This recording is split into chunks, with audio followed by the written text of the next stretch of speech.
While I was fighting for my life in hospital, my husband Jasper emptied our accounts and told everyone I wouldn't make it. She won't need these assets where she's going, he laughed to his mistress, buying a yacht with 20 years of my savings.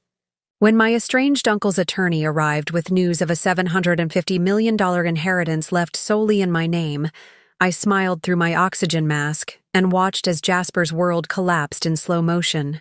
The hospital room's fluorescent lights buzzed overhead, a sound I'd grown accustomed to during my 6-week stay in the cardiac unit at Westlake Memorial.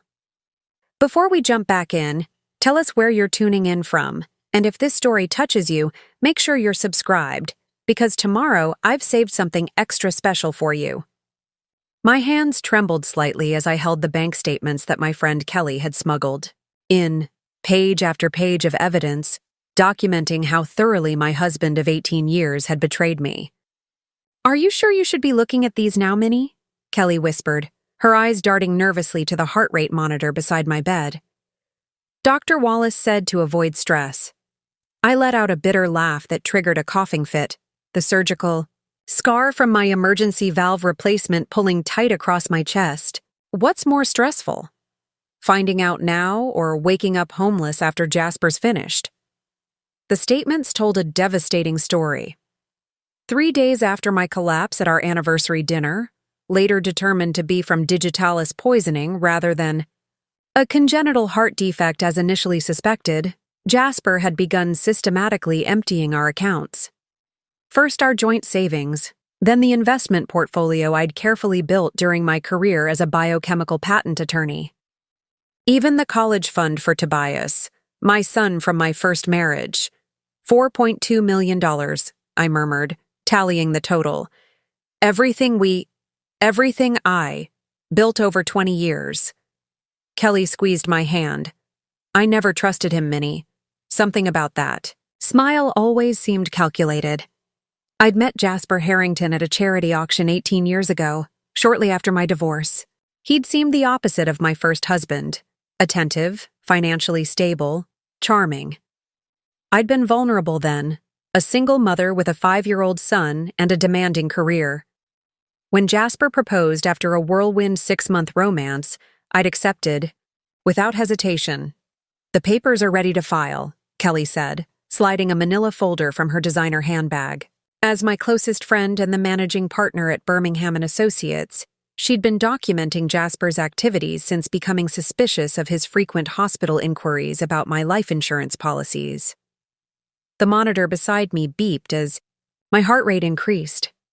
Breathe, I reminded myself. Stress is what put you here. There's more, Kelly said, her voice dropping further. Security footage from the Meridian Hotel. Your husband and his companion. She passed me her tablet. The timestamp showed 2 weeks ago, while I was still in intensive care, my survival uncertain. Jasper and a woman I recognized as Yasmin Blackwood, his executive assistant, were checking into the presidential suite. His hand rested possessively on the small of her back, his wedding ring noticeably absent.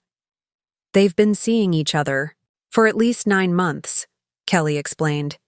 My investigator found credit card statements, hotel reservations, jewelry purchases. Classic affair pattern. I handed back the tablet, a strange calm settling over me. The betrayal was so complete, so methodical, that it moved beyond pain into something else entirely. Clarity. He thinks I'm dying, I said quietly. That's why he's moving so quickly. The doctors told him my prognosis was poor, and he's clearing out everything before I'm gone. Kelly nodded grimly. He's been telling everyone you're not expected to recover. Even had the nerve to meet with funeral homes last week. I closed my eyes, memories flooding back. The odd taste in my anniversary champagne. Jasper insisting I drink it despite my comment about the bitterness. His strangely calm demeanor when I began experiencing chest pains. The paramedics later saying that minutes had passed between my collapse and when he called emergency services.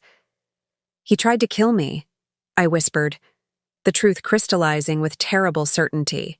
The toxicology report shows digitalis levels that can't be explained by accidental exposure, Kelly confirmed.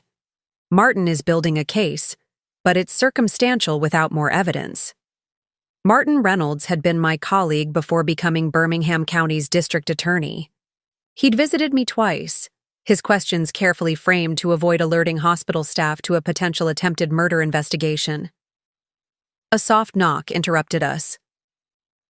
Nurse Sasha Peters entered, her kind eyes taking in the bank statements spread across my lap before efficiently gathering them as she pretended to adjust my blankets. "Your husband called," she said, ensuring the statements were hidden from view. "He's delayed in New York but sends his love." Her tone remained professional, but the slight arch of her eyebrow conveyed volumes. Sasha had been my primary nurse since admission. She'd witnessed Jasper's performances when doctors were present, the devoted husband, distraught yet brave, and his true callousness when he thought no one was watching. "The Monaco account statement arrived this morning," Sasha murmured, slipping a folded paper from her pocket once she'd checked we were alone. "I documented it before it disappeared from your mail tray. The statement showed a transfer of $1.8 million to an account I'd never seen before. The Monaco Private Banking Group. The transfer date, yesterday." "He's planning to disappear," Kelly said, studying the document. "Classic exit strategy. Offshore account, jurisdiction with strict banking privacy laws." "Mrs. Harrington?" A quiet voice came from the doorway. A silver-haired man in an impeccable suit stood there, leather briefcase in hand. "I'm Lawrence Winters, attorney for the late Maximilian Frost. I apologize for the intrusion, but the matter is rather urgent. My Uncle Max, my mother's estranged brother whom I hadn't seen since childhood. The eccentric billionaire whose technology patents had revolutionized quantum computing. The recluse whose death had made international headlines 3 weeks ago." "I've been trying to reach you," Lawrence continued, approaching cautiously. "But your husband insisted you were too ill for visitors. Fortunately, your nurse contacted my office."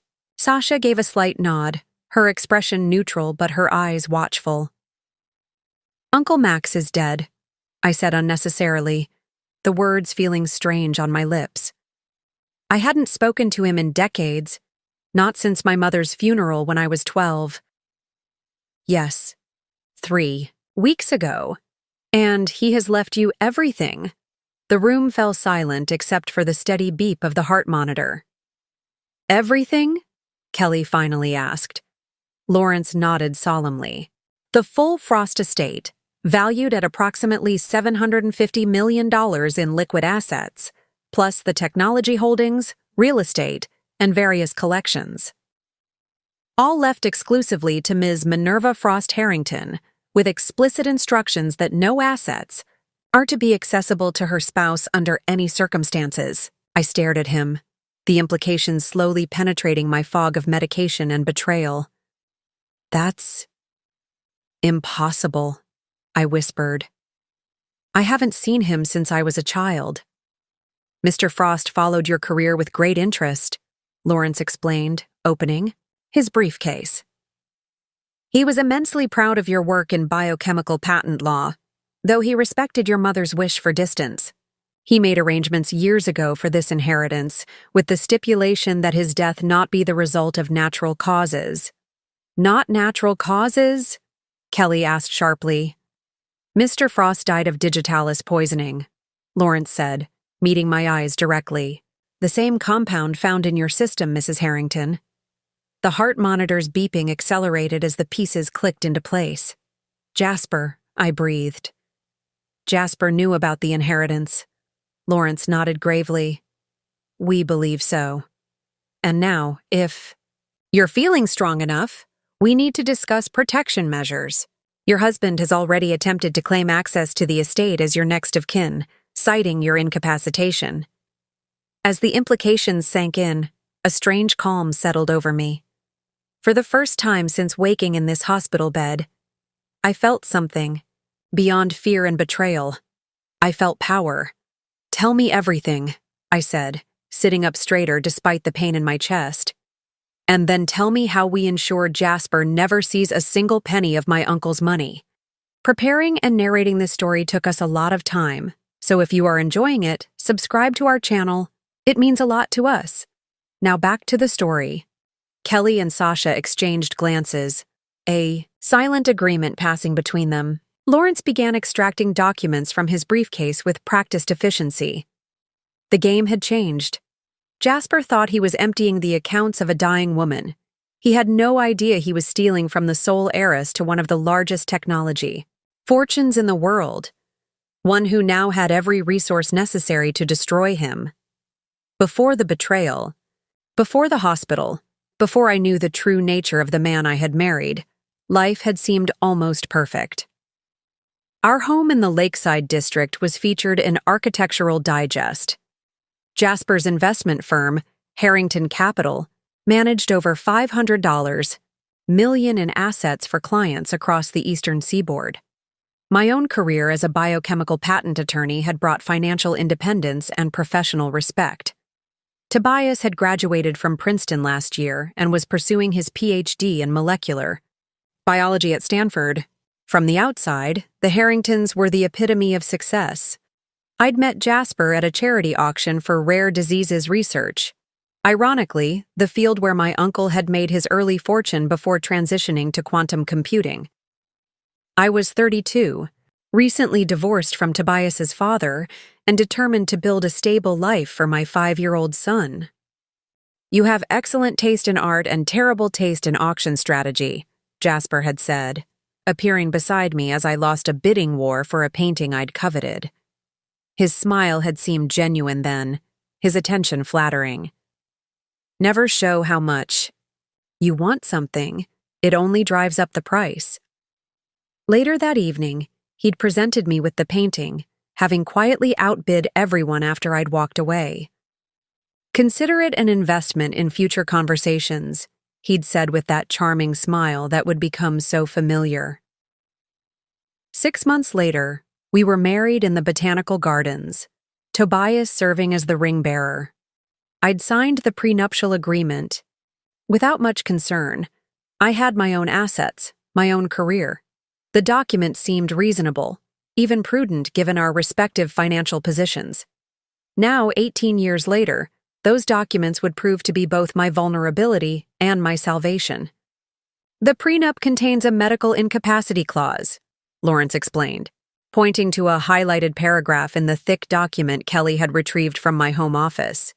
"If either spouse becomes medically incapacitated, the other gains financial power of attorney after 60 days.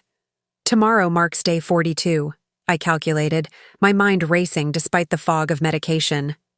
"Precisely why we need to act quickly," Lawrence confirmed. "Once your husband gains power of attorney, he could potentially access parts of the inheritance despite the provisions in Maximilian's will." 2 nurses passed by my room, their voices dropping as they glanced inside. Word of my condition, both medical and financial, had begun circulating among the staff, creating an unexpected network of allies. "Dr. Wallace is planning to officially upgrade your condition this afternoon," Sasha informed me, checking my IV with practiced efficiency. "Your latest tests show significant improvement." The irony wasn't lost on me. The very heart that Jasper had tried to stop was now stubbornly recovering, refusing to give him the easy victory he'd planned. "Has my son called?" I asked, suddenly remembering Tobias was presenting at a conference in Tokyo, unaware of the latest developments. Kelly nodded. "I spoke with him this morning. He's cutting the conference short, taking the next flight home."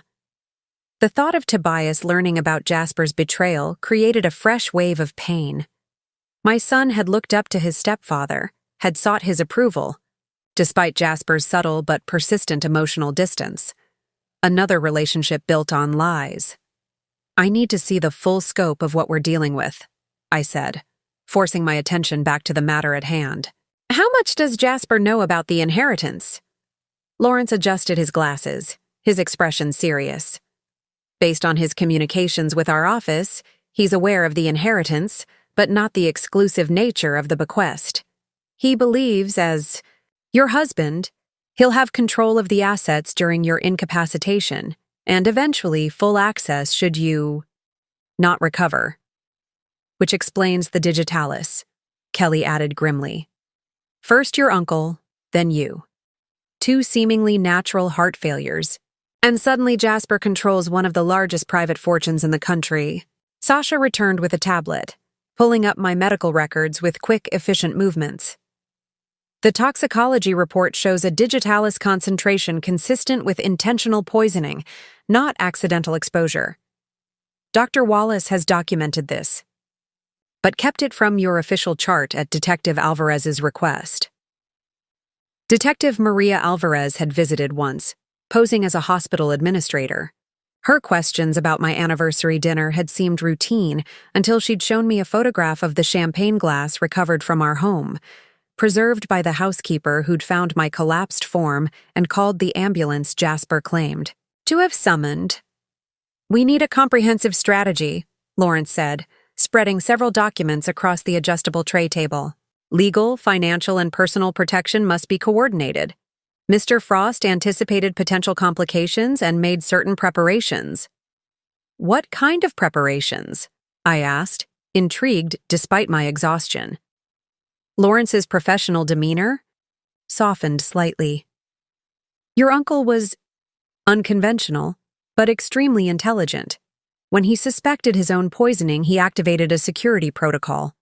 Every financial movement, every communication, every decision made regarding his assets in the weeks before his death was documented by an independent security team. That same team has been monitoring your husband since the reading of the will. The revelation that Uncle Max had suspected his own murder and prepared for it sent a chill through me. How many others had Jasper harmed in his ruthless pursuit of wealth? The man who'd shared my bed for 18 years suddenly seemed like a complete stranger. Show me everything, I said, determination replacing shock. Every account he's emptied, every conversation he's had about my condition, every plan he's making. Kelly placed her hand on mine. Are you sure, Minnie? You're still recovering. I met her concerned gaze steadily. My recovery will be much faster once I know exactly what I'm fighting.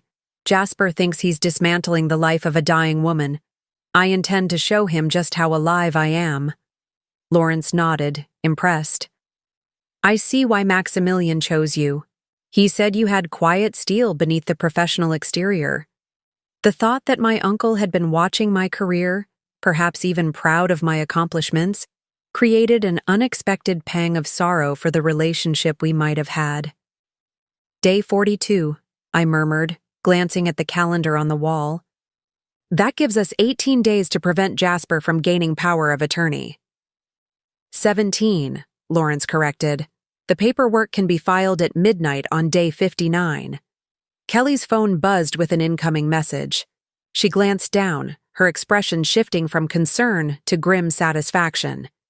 That's our investigator, she said. Jasper just booked another transfer to the Monaco account. $500,000, scheduled for tomorrow morning. I felt a cold clarity settling over me, replacing the hurt and betrayal with resolute purpose. Perfect. Now we know exactly where to begin. As Lawrence outlined the initial protective measures for the Frost estate, I found myself wondering what Jasper would do when he discovered that his dying wife wasn't just surviving. She was about to become one of the wealthiest women in America. And she knew exactly what he had done. Mom? Oh my God, Mom. Tobias's voice cracked as he entered the hospital room, his tall frame seeming to fold in on itself at the sight of me connected to the various machines. At 23, my son still had the lanky build of his father, but his eyes, sharp, analytical, kind, were all mine. I'm okay, Toby, I said, using the childhood nickname he pretended to hate. Better than they expected. He dropped his travel bag and rushed to my bedside, taking my hand with the gentleness one might use for spun glass. The transatlantic flight from Tokyo had left dark circles under his eyes, his normally meticulously styled hair disheveled from hours of travel. Kelly said it was serious, but... He stopped, swallowing hard. Why didn't Jasper call me right away? I had to hear about your condition from Kelly 3 weeks after it happened. The question hung in the air, heavy with implications neither of us was ready to voice. It's complicated, Toby, I said carefully. Where is Jasper now? He texted that he's on his way from the airport. His flight from New York landed an hour ago. Tobias's gaze sharpened. What's going on, Mom? Kelly was evasive. The nurses are treating me strangely. And there's a security guard outside your door who checked my ID before letting me in.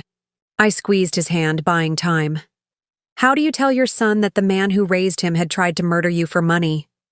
Sweetie, there are some things we need to discuss about Jasper, about our marriage. I paused, choosing my words carefully. Things aren't what they seemed. Before I could continue, Lawrence Winters appeared in the doorway, his silver hair immaculate despite the late hour. Mrs. Harrington, I apologize for the interruption, but Mr. Harrington has just entered the hospital. Tobias looked between us, confusion evident. Who are you? Lawrence Winters, your great-uncle Maximilian's attorney. Lawrence extended his hand. You must be Tobias. Your mother has spoken highly of your research in molecular biology. Great-uncle, Max, the reclusive billionaire? Tobias's confusion deepened. What does he have to do with Mom's condition? More than you might think, came Kelly's voice as she entered, closing the door firmly behind her. We need to move quickly, Minnie. Jasper's in the elevator. The next moments unfolded with practiced precision. Sasha dimmed the lights and adjusted my monitors to display readings from the previous day, when my condition had appeared more serious. Kelly took position by the window, partially concealed by the curtain. Lawrence retreated to the corner, tablet in hand, ready to document the interaction. Toby, I need you to trust me, I whispered urgently. Whatever happens next, whatever Jasper says or does, just observe. We'll explain everything afterward. My son's expression hardened with determination as he nodded, taking a seat by my bedside, and assuming the pose of the worried son at his mother's sickbed. The door opened, and Jasper Harrington entered, the perfect picture of the concerned husband.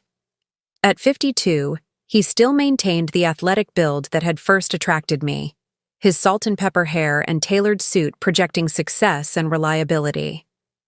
The bouquet of lilies, my favorite, was a masterful touch.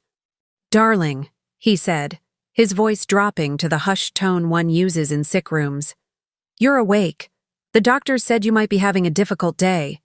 He nodded to Tobias, the greeting perfunctory at best. Tobias, you made it back from Tokyo. 18 hours ago, my son replied, his tone carefully neutral. I came as soon as I heard. If Jasper noticed the accusation beneath the words, he didn't show it. Instead, he approached my bed, setting the flowers on the side table and taking my hand. I fought the instinct to pull away. How are you feeling today? He asked, his public performance flawless. Dr. Wallace mentioned some complications with the latest treatment. A lie. Dr. Wallace had told him no such thing. Tired, I murmured, playing my part. Everything's confusing. Jasper's thumb stroked the back of my hand in what would appear to observers as a comforting gesture. I recognized it now for what it was, assessing my pulse, my temperature, my fragility. The Monaco property closes next week, he said, his voice gentle as though discussing pleasant dreams. Once you're better, we'll spend time there. The Mediterranean air will help your recovery. The Monaco property, purchased with my money, near the bank where he'd been transferring our funds. The exit strategy Kelly had identified. That sounds nice, I whispered, letting my eyelids flutter as though struggling to stay awake. Don't tire yourself, darling. Jasper's concern was pitch perfect. The doctors say rest is essential for your heart. My heart. The one he'd tried to stop with digitalis, just as he had my uncle's. There was a man here, I mumbled, watching him carefully. Something about Max, about money. The change was subtle but unmistakable. His eyes sharpened, his posture tensed, though his expression remained solicitous. Don't worry about any of that, he soothed. I'm handling everything, the lawyers, the paperwork, all of it. You just focus on getting better. His voice dropped lower. Though the doctors aren't optimistic about a full recovery. Another lie.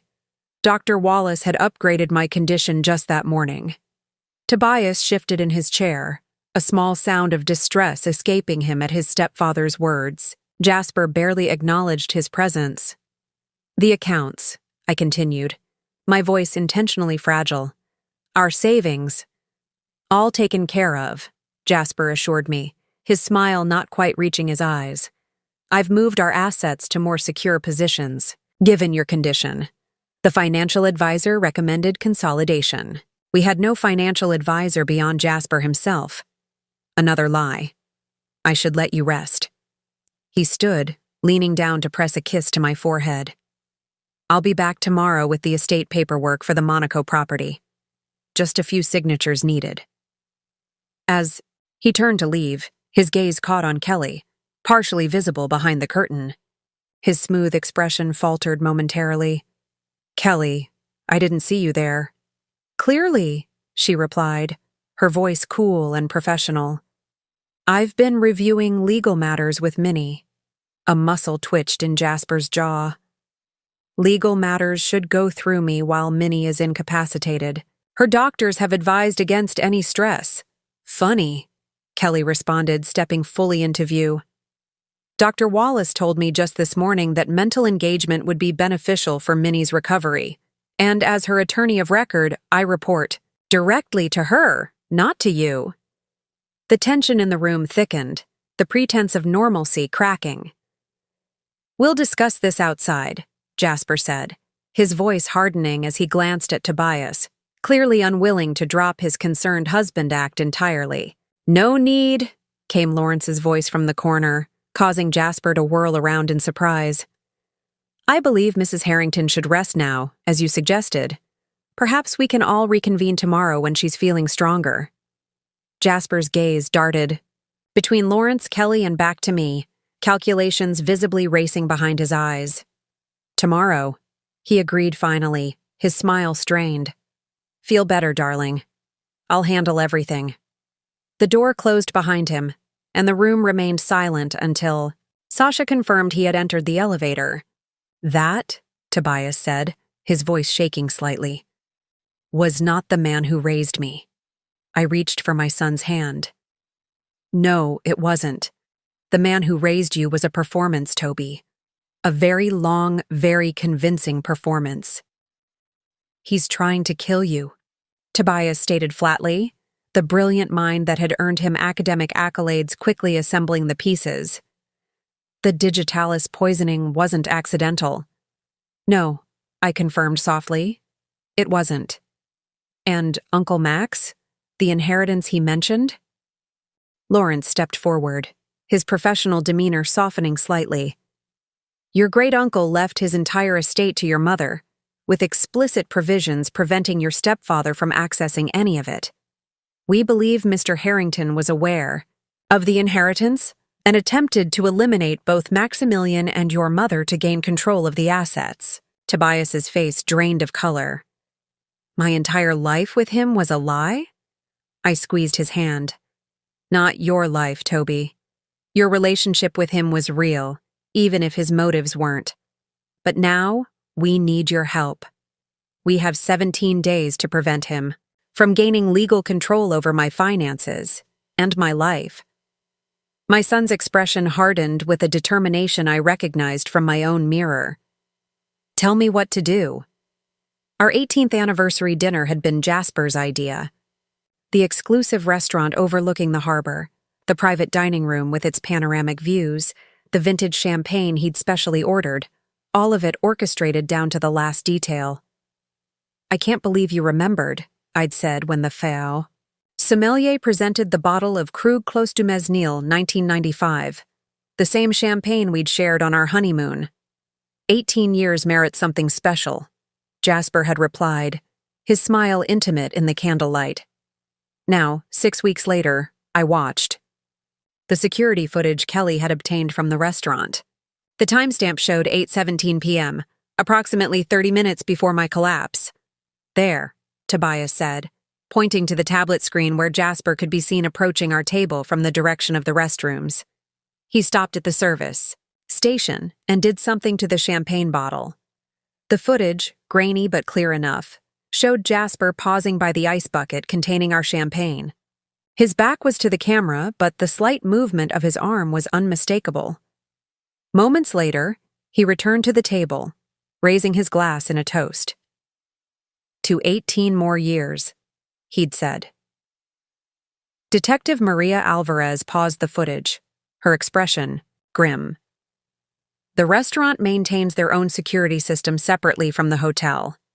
Mr. Harrington didn't know about these cameras when he requested the footage from the hotel's main system be deleted, claiming it was to protect Mrs. Harrington's privacy during her medical emergency. "He calculated everything," Kelly said quietly.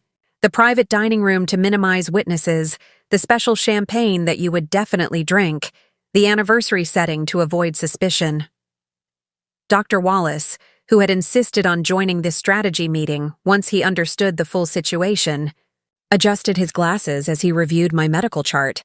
The digitalis concentration was significant, but not immediately fatal. A calculated dose. Enough to cause heart failure that would appear natural given your family history of cardiac issues, Detective Alvarez added. But not so much that it would trigger immediate suspicion. The clinical discussion of my attempted murder made my surgical scar throb with phantom pain. 6 weeks ago, I had been celebrating my marriage. Today, I was watching video evidence of my husband trying to murder me. "What happened after my collapse?" I asked, the moments after my champagne toast, lost to unconsciousness. Detective Alvarez advanced the footage. The dining room erupted in controlled chaos as I slumped in my chair, Jasper appearing appropriately panicked, calling for help. The timestamp showed 8:52 p.m. The emergency call wasn't placed until 9:07 p.m., she noted, pointing to the data on her notepad. 15 minutes where Mr. Harrington insisted to staff he had medical training and was monitoring your condition. 15 minutes where the digitalis could complete its work, Dr. Wallace said bluntly. "The perfect murder," Lawrence observed. "A loving husband tragically loses his wife to a heart condition on their anniversary. No one would question it." "Except I didn't die," I said, my voice stronger than I expected. "Because of the sommelier," Detective Alvarez replied, advancing the footage further. "Philippe Dumont. He recognized the symptoms of digitalis poisoning from his previous career as a paramedic.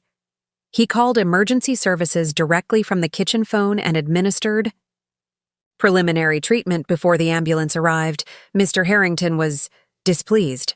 The footage showed Jasper attempting to prevent the sommelier from approaching me, his concerned husband facade slipping momentarily into something darker. "I need to thank him," I said quietly. "You will," Kelly assured me. "He's agreed to testify once we file charges." The room fell silent as the implications settled around us. The evidence was mounting. The digitalis in my system, the tampered champagne, the delayed emergency call, the same poison found in my uncle's system, the rapid movement of funds following my hospitalization. "There's more," Lawrence said, sliding a document across the adjustable table. "This arrived from our investigators this morning. Your uncle's security team has been monitoring Mr. Harrington since Maximilian's death. They've traced communications between him and a Dr. Amir Rashid dating back 9 months. Amir? I felt the blood drain from my face. He was my uncle's cardiologist. And the doctor who prescribed your cardiac screening last year, which showed your heart was in perfect condition," Dr. Wallace added, his expression darkening. "Convenient that 6 months later, you would experience sudden cardiac issues." "Rashid certified your uncle's death as natural causes," Lawrence continued. "Initial heart failure followed by complications. Sound familiar?" "The exact diagnosis they initially gave me," I whispered, the conspiracy widening beyond what I had imagined. Not just Jasper, but medical professionals. How many others were involved? Rashid received a $250,000 wire transfer from an offshore account 3 days after your uncle's death, Detective Alvarez stated. We're building a case against him separately. The betrayal felt like a physical weight on my chest. My own husband had orchestrated an elaborate murder plot spanning months, possibly years. When did it begin? I asked, the question directed at no one in particular. When did Jasper start planning this? Lawrence consulted his notes. Based on the financial investigations, unusual patterns began approximately 3 years ago, shortly after your uncle's quantum computing breakthrough. Made headlines. Small transfers, information gathering, establishing offshore accounts. The preparation phase. 3 years. While I was building our life, planning vacations, supporting Tobias through college, Jasper had been meticulously planning my death. The incapacity clause in your prenuptial agreement was modified 5 years ago during what Mr. Harrington called a routine update, Kelly added, highlighting a section of the legal document. The original waiting period was 120 days. He shortened it to 60 and added language giving him broader powers. I signed it without reading carefully, I admitted, the shame of my trusting nature burning in my throat. He said our attorney had recommended updates based on new estate laws. We had no such recommendations on file, Kelly said gently. That signature on the certification page isn't from anyone at our firm. The depth of Jasper's deception was breathtaking. Every angle calculated, every vulnerability exploited. The good news, Lawrence interjected, is that we now have enough evidence to challenge the prenuptial modifications on grounds of fraud. That buys us time beyond the 60-day deadline. And the bad news? Tobias asked, his voice tight with barely controlled anger. The bad news is that your stepfather appears to be accelerating his timeline, Detective Alvarez replied, sliding her phone across the table to show us a message from her precinct. Our surveillance team reports that Mr. Harrington has moved your appointment with the estate attorney to tomorrow morning instead of next week. He's claiming your condition has deteriorated overnight. Dr. Wallace shook his head firmly. I've issued no such medical update. In fact, Mrs. Harrington's recovery is progressing remarkably well. He's getting desperate, Kelly observed, which makes him dangerous. It also makes him careless, I said, a plan beginning to form. And we can use that. Tobias leaned forward, his analytical mind, so similar to my own, visibly processing possibilities. What are you thinking, Mom? I'm thinking it's time to wake up, I replied, my voice gaining strength. Officially, Dr. Wallace can update my medical records showing significant improvement. We let Jasper know I'm coherent, communicative, and expected to make a full recovery. That would derail his power of attorney strategy, Lawrence noted, but it might push him toward more desperate measures. Yes, I agreed. And that's exactly what we want, because this time, we'll be ready. Doctor, Wallace considered the monitors tracking my vital signs. Medically, you are strong enough for this. Your latest tests show remarkable improvement. Then it's decided, I said, feeling more like myself than I had in weeks. Tomorrow morning, Minnie Harrington officially wakes up, and Jasper's carefully constructed plan begins to collapse. Detective Alvarez nodded approvingly. We'll increase security and monitoring. If he makes one wrong move— When? I corrected her. When he makes a wrong move. Jasper has spent years planning my death. He won't abandon that plan easily. The weight of what we were doing, essentially baiting a would-be murderer, settled over the room. But beneath the fear lurked something stronger, the determination to reclaim my life from the man who had tried to steal it. 17 days until the power of attorney deadline, I said, meeting each of their gazes in turn. Let's make them count. The morning light filtered through the hospital blinds as I reviewed the updated security protocols Lawrence had implemented. 2 private security officers stationed discreetly in the hall. Surveillance on all access points to my floor. restricted visitor clearance. The full weight of the Frost estate was now focused on one objective: keeping me alive long enough to reclaim my life. A soft knock at the door preceded the arrival of a tall, angular woman in her 60s, her silver hair cropped in an elegant, asymmetrical style that complemented her sharp cheekbones. Though I'd never met her in person, I recognized her immediately from the dossier Lawrence had provided. "Dr. Abigail Montgomery," she announced, extending a hand with long, tapered fingers. "Your uncle spoke very highly of you, Mrs. Harrington." "Please call me Minnie," I replied, taking her hand. The strength of her grip belied her age. "Then you must call me Abby. We don't have time for formalities given the circumstances." Dr. Montgomery had been my uncle's research partner for 30 years, the brilliant quantum physicist behind many of the Frost Technologies patents that had revolutionized computing. She was also, according to Lawrence, the executor of my uncle's security protocols and the person who had first suspected his poisoning. "I should have contacted you sooner," she said, taking the seat beside my bed. "Max made me promise to give you space, to let you approach us when you were ready. His sister, your mother, was quite firm about keeping you separate from the family business." Her mouth twisted slightly. "If I'd broken that promise earlier, perhaps we could have prevented all this." "You couldn't have known," I said, though the thought that my uncle had been watching over me from a distance all these years created a complicated ache of loss for a relationship that might have been. "But I did know," Abby replied, her gray eyes sharp with self-recrimination. "I knew the moment Max began showing symptoms, the digitalis, the gradual decline that looked like natural heart failure. I recognized the pattern from an earlier case, a competitor who died under similar circumstances 3 years ago. I warned Max, but by then it was too late." "You think Jasper was responsible for that death too?" The possibility that my husband was a serial poisoner made my blood run cold. "Not directly, no. But we believe he learned the method from whoever was. The financial patterns match. Large transfers, offshore accounts, the same Monaco banking group." She paused, pulling a slim tablet from her bag. "What do you know about quantum encryption, Minnie?" The abrupt change of topic threw me. "Only the basics from my patent work. Quantum keys that can't be duplicated or intercepted. Information that changes if observed." Precisely. Max's final project, his legacy, was a quantum encryption system so advanced it would render conventional security obsolete. No more hackable passwords, no more vulnerable financial systems. Absolute protection for sensitive information.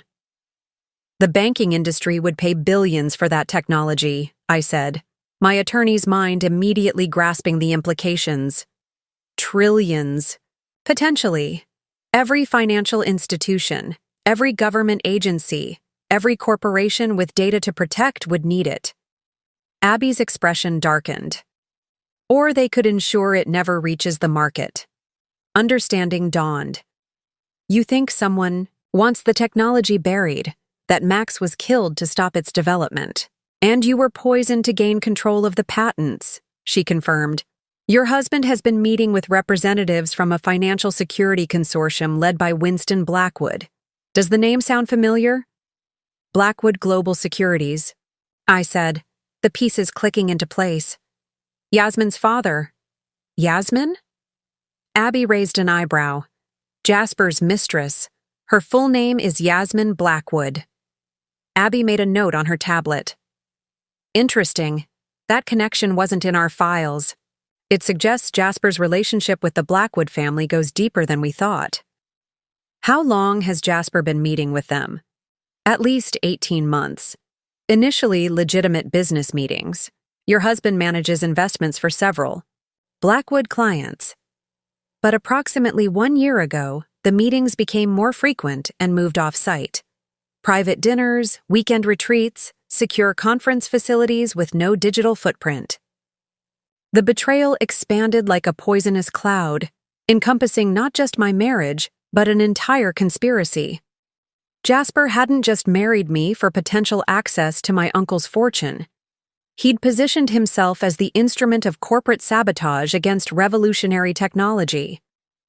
Maximilian suspected all of this, Abby continued, which is why he created the inheritance structure as he did. By leaving everything directly to you, with explicit exclusions for your husband, he forced their hand. They needed you eliminated, to gain control. But why me? Why not leave it to his research team, his company board, or even you? Abby's expression softened slightly. Because he trusted you. Because despite the family estrangement, he watched your career with immense pride. A brilliant legal mind with absolute integrity, he called you. The patents require not just a custodian, but an advocate who understands both the technology's potential and its ethical implications.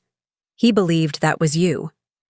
The responsibility settled on my shoulders like a physical weight. My uncle hadn't just left me wealth, he'd entrusted me with his life's work. There's something else, Abby said, her voice lowering. Something not in the official inheritance documents. Max created a failsafe, a quantum key containing the core algorithms of the encryption system. Without it, the existing patents are significant but incomplete. With it, the technology becomes fully implementable. Where is this key? That's the brilliant part. It's hidden using principles of quantum entanglement. Its location changes based on observer interactions, making it impossible to pinpoint. The only way to access it is through a series of biometric and cognitive challenges that Max designed specifically for you. For me? But I never even spoke with him as an adult. He knew you better than you realize. Every scientific paper you published, every legal brief you filed, every patent you defended, he studied them all. The challenges are based on your unique thought patterns, your problem-solving approaches. No one else can unlock it. Not me, not his research team, not the best hackers Blackwood could hire. Only you. The revelation that my estranged uncle had studied my work so carefully created a connection across time and distance that brought unexpected tears to my eyes. When can I begin these challenges? When you're stronger, Abby said firmly. The process is mentally taxing, but there's preparatory work we can start now. From her bag, she produced a small silver device resembling a thumb drive. This contains the quantum locator, the first step in finding the key. It needs to be calibrated to your neural patterns. Neural patterns? How? A series of cognitive exercises, perfectly safe even in your condition. Dr. Wallace has approved them. She smiled slightly. I may be a physicist, but I wouldn't risk Max's niece. He'd find a way to haunt me from whatever theoretical dimension he's currently exploring. Her dry humor reminded me that Abby had lost not just a colleague, but a lifelong friend when my uncle died. This was personal for her too. Before we begin, I said, I need to know everything. About Max, about the technology, about what Jasper and the Blackwoods might do next. Abby nodded, her expression grave. They've already begun moving against Frost Technologies, shell companies making lowball acquisition offers, rumors of patent vulnerabilities circulating among investors, and most concerning, 3 break-ins at the main laboratory in the past month. Looking for the quantum key, I guessed. Yes. And they'll continue searching until they find it or confirm it's beyond their reach. Her eyes met mine squarely. When Jasper discovers you're awake, truly, awake and cognizant of his actions, he'll be forced to accelerate his plans. The prenuptial agreement's incapacity clause won't help him if you're demonstrably capable of managing your affairs. So he'll need a more permanent solution, I said, giving voice to the threat hanging over me. Yes. Which is why we need to move. You as soon as medically possible. This hospital, despite our security measures, is too exposed. Move me where? To the place your uncle built specifically for this contingency, the Frost Institute's secure medical facility. It's a fortress mini, and it's where we'll begin the process of not just protecting you, but reclaiming everything that's been taken. For the first time since waking in the hospital, I felt something beyond fear and betrayal. A sense of purpose, of connection to the brilliant uncle I'd never really known. "When do we start?" I asked. Abby's smile was sharp as a scalpel. "We already have." Dr. Wallace frowned at the small screen displaying my latest test results. "Your recovery is remarkable, Minnie, but transferring you to another facility carries risks. The surgical site is still healing, and your cardiovascular system remains compromised from the poisoning." We were gathered in my hospital room, Dr. Wallace, Kelly, Lawrence, Abigail, Tobias, and Detective Alvarez, discussing the logistics of moving me to the Frost Institute. "What's riskier?" I asked quietly. "Moving me or leaving me where Jasper expects to find me?" Dr. Wallace sighed, removing his glasses to rub the bridge of his nose. "From a purely medical perspective, I'd prefer you remain here for at least another week.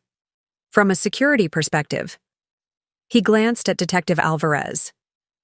"From a security perspective, this location becomes increasingly vulnerable once Mr. Harrington realizes his wife is fully conscious and aware of his activities," she finished. "Hospital security is designed to keep patients in, not determined killers out. The Frost Institute has a fully equipped medical wing," Abigail added. "Originally built for Max's specialized treatments, the staff there has experience with cardiac patients." Dr. Wallace nodded reluctantly. "If the medical director is Dr. Eliza Watkins, then yes, you'd be in excellent hands. She trained at Mayo before joining the Frost team." "Confirmed," Lawrence said, checking his tablet. "Dr. Watkins is preparing a room and reviewing Mrs. Harrington's case files as we speak." I looked around at these people who had become my lifeline, my son, my friend, my nurse, and these new allies who had appeared when I needed them most. Their concern was palpable, but beneath it lay something stronger.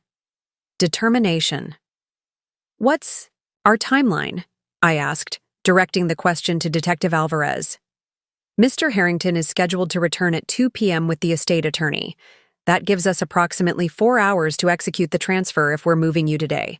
4 hours. To disappear from the place Jasper expected to find me. 4 hours to shatter his carefully constructed plans." The thought sent a surge of both anxiety and resolve through me.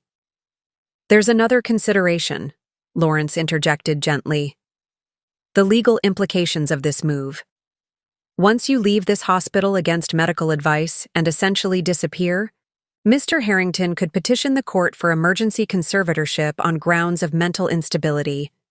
He'd claim I'm not mentally competent to make my own decisions," I translated, the legal maneuvering immediately clear to me. "Precisely.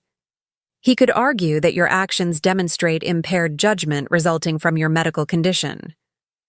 Then we need to establish my competency before I leave," I said, the solution forming as I spoke. "Official psychiatric evaluation, cognitive testing, legal documentation of my decision-making capacity." Kelly nodded approvingly. "I've already contacted Dr. Vivian Mercer. She's the leading forensic psychiatrist in the state and has experience testifying in competency hearings. She can be here within the hour." "And we'll need video documentation," I continued, my legal mind fully engaged for the first time in weeks. Recorded statement explaining my decision to transfer. Acknowledgement of the medical risks. Clear articulation of why I believe this is necessary.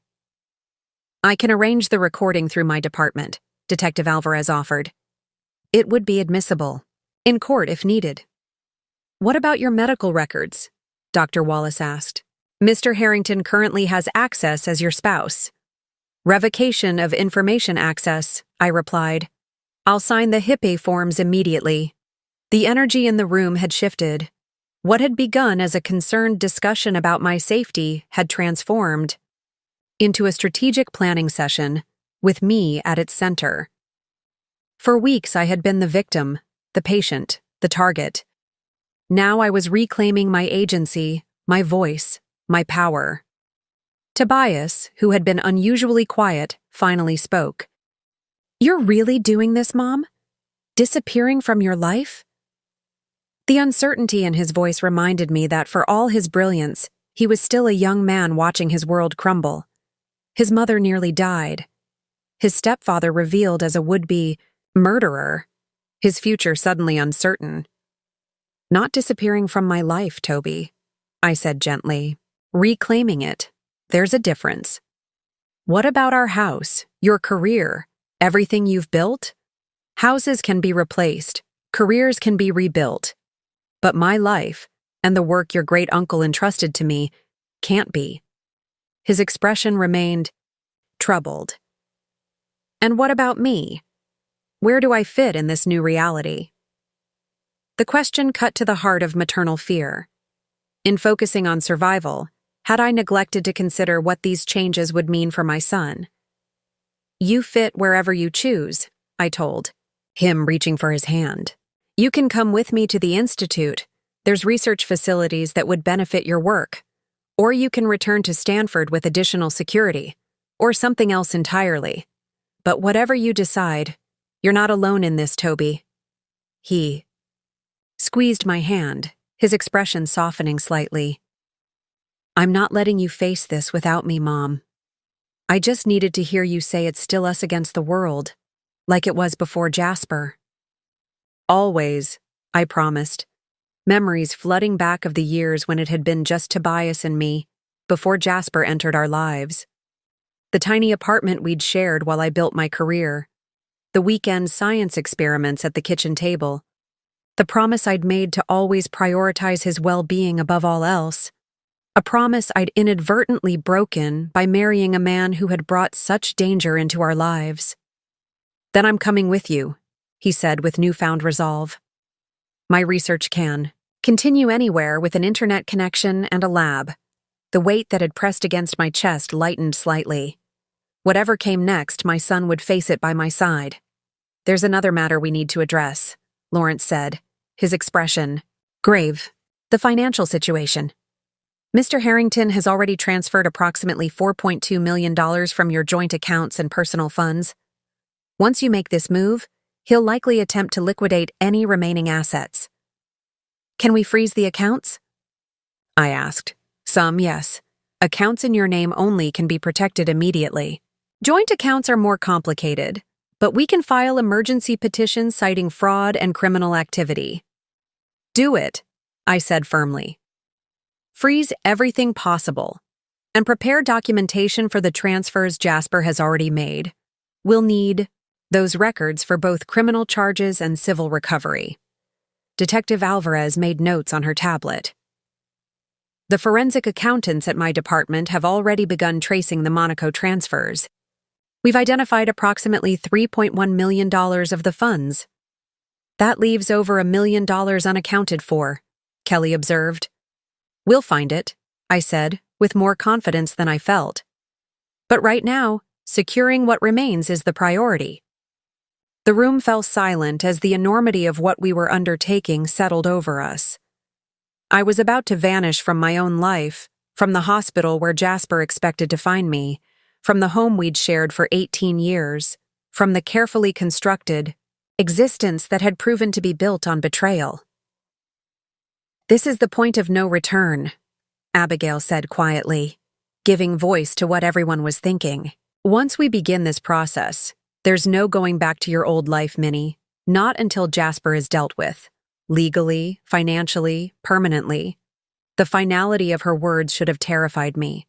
Instead, I felt a strange sense of liberation. The life I was leaving had been constructed on lies. The future, uncertain as it was, at least had the virtue of truth. I made my decision the moment I saw the security footage of Jasper poisoning my champagne, I said, my voice steady and clear. "I'm not going back to a life with a man who tried to murder me. I'm going forward, to justice, to truth, and to whatever future I can build from the ashes of his betrayal." Dr. Wallace checked his watch. "If we're doing this today, we need to begin preparations now. The medical transport team needs at least 2 hours' notice." I nodded, a sense of calm purpose, replacing the lingering shock and betrayal of recent weeks. "Make the calls," I said. "It's time to wake up. Not just from this hospital bed, but from the 18-year illusion of my marriage. As the team dispersed to their various tasks, Tobias remained by my side, his expression a mixture of concern and pride. "You know what Jasper used to say about you?" he asked after a moment. "What?" "That you were too trusting, too willing to see the good in people." A small, sad smile touched his lips. "I think he's about to discover just how formidable you can be when that trust is broken."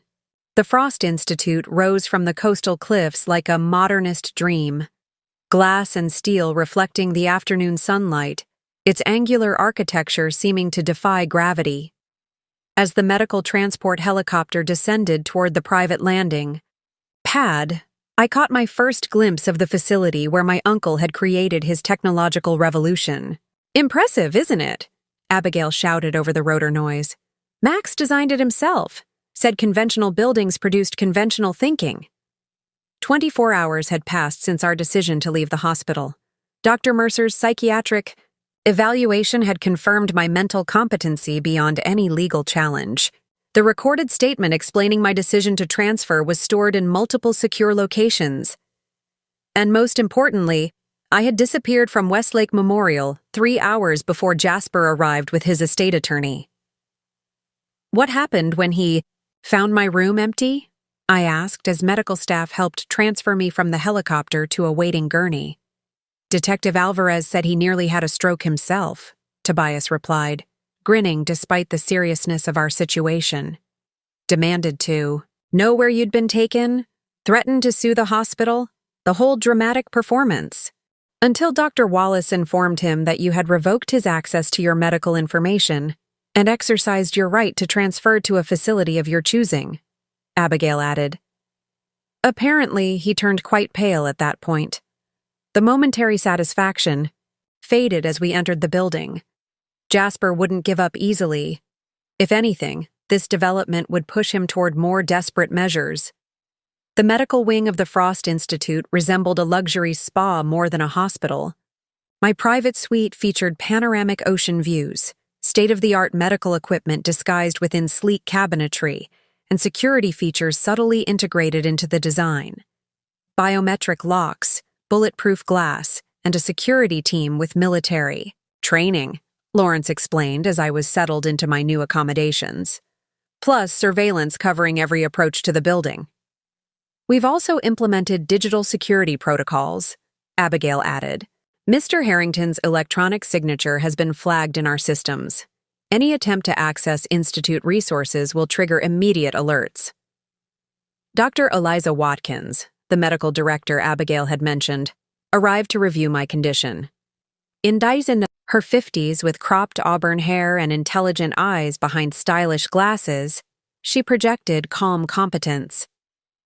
"Your recovery is quite remarkable given the circumstances," she noted, reviewing my charts. "The cardio damage from the digitalis is healing well, though we'll need to monitor your heart function closely for the next several months." "Will I have permanent damage?" I asked, the question I'd been afraid to pose at Westlake. "Some minor scarring on the heart muscle, but nothing that should significantly impact your quality of life with proper management." She smiled reassuringly. "You're extraordinarily lucky, Mrs. Harrington. Most digitalis poisonings at that concentration are fatal." "Not luck," I corrected quietly. "A sommelier who recognized the symptoms and ignored my husband's attempts to prevent treatment." Dr. Watkins nodded gravely. "Then you owe him your life. Now, regarding your recovery here, I understand there are some cognitive exercises Dr. Montgomery wishes to begin?" "Yes," Abigail confirmed. "The quantum locator calibration. Non-invasive. Neural mapping through problem-solving tasks." "I've reviewed the protocols," Dr. Watkins said. "From a medical perspective, they're safe to proceed with, though I recommend limiting sessions to 30 minutes initially to prevent fatigue." After Dr. Watkins departed, Abigail brought out the silver device she'd shown me at the hospital. "Are you ready to begin, Minnie?" Despite my exhaustion from the transfer, curiosity and determination won out. "Yes. Show me what my uncle created." The quantum locator, it turned out, wasn't merely a storage device but an interface designed to map my cognitive patterns through a series of increasingly complex problems. These aren't standard IQ tests, Abigail explained as she set up the equipment. They're problems Max designed specifically based on your published work, particularly your approach to biochemical patent analysis. The first challenge appeared on the screen, a complex molecular structure with multiple possible configurations. Identify the patentable element, the prompt read. I studied the structure, recognition dawning. This is similar to the Brenner case I worked on 5 years ago. A pharmaceutical company was attempting to patent a molecule that was essentially identical to a naturally occurring compound with one subtle modification. Abigail smiled. Max followed that case closely. He said your brief was elegantly brutal in dismantling their claim. I analyzed the structure on screen, identifying the single element that would make it patentable, a subtle but significant alteration to the binding site that would change its functional properties. Here, I said, marking the section. This modification creates novel functionality not found in nature. The screen flashed green in confirmation.